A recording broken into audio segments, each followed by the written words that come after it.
Nalipay ko today kay nakakita na ko og kanang katubit ang mixed veggies mga trending sa TikTok o sa Facebook, mga short videos ng mga about sa kanang mixed veggies and fruits. Karon nakapalit ko man siya. So late na kasi na akong entry pero kanang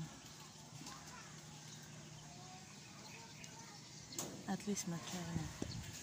Kay curious kay ko kung sila sa ano niya. Ingon sa mga nagkuan kay nga nagpost ilang mga video about ani kay lami daw kuno kay ni siya. Real vegetable and fruit nga gidry lang ba. So just wala ta tong i-open. Sealed pa siya. Super sealed ito. Open mo siya. Oh my god. Oh my god. Wow, cute. Oh my god, look at this. Oh my god, look at this.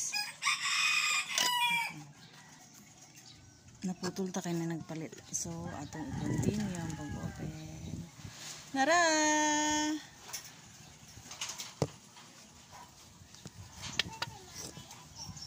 Try ka na nato. Di sa unahan nato. Carrots.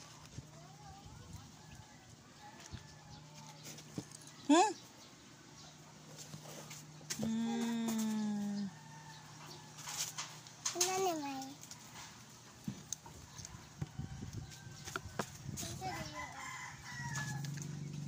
Ano siya crunchy?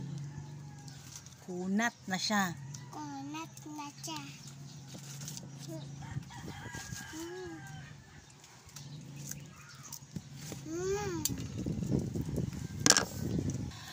Di ko gusto yung lasa. Makunat na parang amoy sabon na pero August pa naman yung expiration date niya kaya lang talaga kakaiba yung lasa niya, hindi na siya malutong. Ay naku, pwede ko pa kaya isuli ito. Yun lang guys, yun lang yung review ko dun sa corn dried mixed fruits and vegetable. Sayang, first time ko pa namang mag try. Okay, bye.